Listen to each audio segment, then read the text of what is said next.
हंसी न केवल शारीरिक सुख देती है अपितु आत्मा को भी प्रफुल्लित करती है। प्रफुल्लित मतलब खिलना, प्रसन्न करना।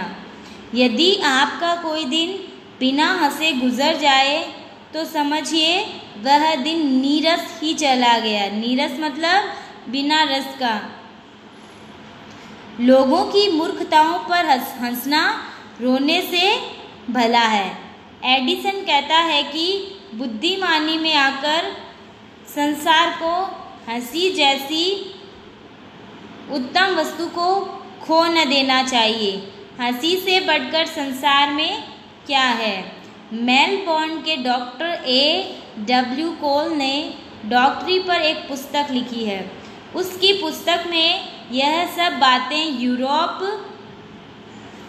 के बड़े बड़े बुद्धिमानों के लेखों से छांटी गई है।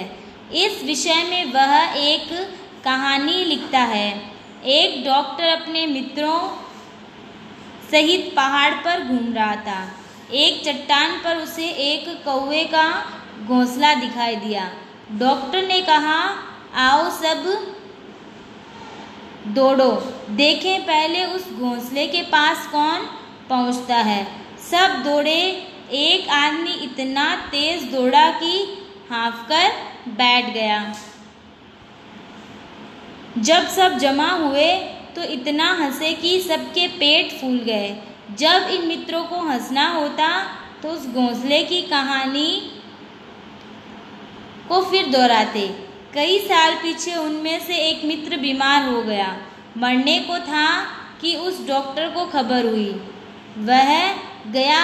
लोगों ने कहा, लो तुम्हारा मित्र आया, आंखें खोलो। पर वह कुछ न बोला।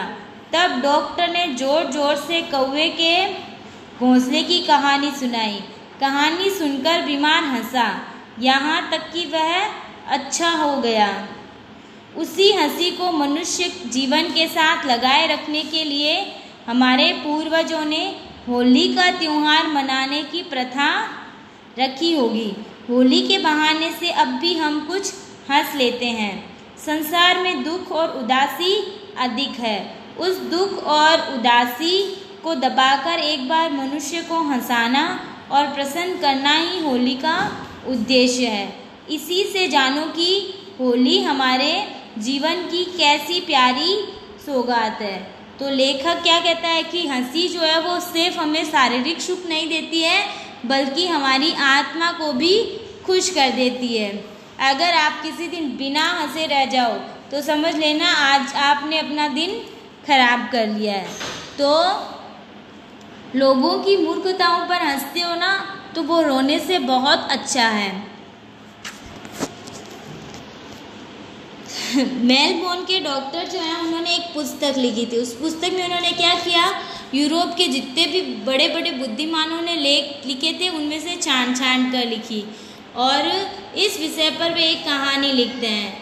तो वो बताते हैं कि एक बार कुछ दोस्त पहाड़ी पर घूमने जाते हैं तो वहाँ उनमें एक कंपटीशन होता है कि उस एक चट्टान पर कौवे का घोंसला दिखाई देता है। तो वो कहते हैं कि उस घोंसले तक पहले कौन पहुंचना है देखते हैं। तो सब भागते हैं। उन सब में एक आदमी जो होता है वो इतना तेज भागता है कि उसकी सांस फूल जाती है। तो वो वहीं बैठ जाता है। तो क्या होता है, सब लोग क्या करते हैं, फिर जोर जोर से हंसने लग जाते हैं। तो जब भी वो सारे मित्र उस घोंसले की बात को याद करते हैं तब उन्हें बहुत हंसी आती है।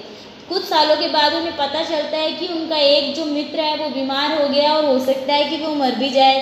तो वो जो डॉक्टर होते हैं वो क्या होता है, वो उनके पास पहुंच जाता है और उससे वो घोंसले वाली कहानी सुनाता है। तो जो बीमार आदमी होता है वो हंसने लग जाता है और बहुत जल्दी वो क्या हो जाता है, ठीक भी हो जाता है। तो लेखक कहता है कि वैसे भी होली का त्यौहार जो है वो हमारे पूर्वजों ने हंसने के लिए ही इसकी प्रथा चालू की होगी। क्योंकि होली में क्या होता है, लोग अलग अलग तरह के स्वांग बना के आते हैं और हंसी मजाक वगैरह सब होता है होली के त्यौहार में। तो इसीलिए लेखक को लगता है कि हमारे पूर्वजों ने होली का त्यौहार भी इसीलिए मनाना शुरू किया होगा ताकि हम होली के बहाने तो कुछ हंस लें और संसार में जो इतना दुख है, इतनी उदासी है, वो सब क्या हो जाए, कम हो जाए। तो हंसते रहना चाहिए, प्रसन्न रहना चाहिए और दूसरों को भी हंसाना चाहिए। तो हंसो और हंसाओ, अच्छा स्वास्थ्य पाओ। यह है आपका पाठ सर्वोत्तम औषधि हंसी। तो ये पूरा चैप्टर हमने रीड कर लिया है। अब हम देखेंगे इसके प्रश्नोत्तर। बोर्ड पे मैंने शब्दार्थ करवाए थे, शब्दार्थ आपको अपनी नोटबुक में सुंदर सुंदर राइटिंग में करने हैं। अब हम देखेंगे इसके प्रश्नोत्तर।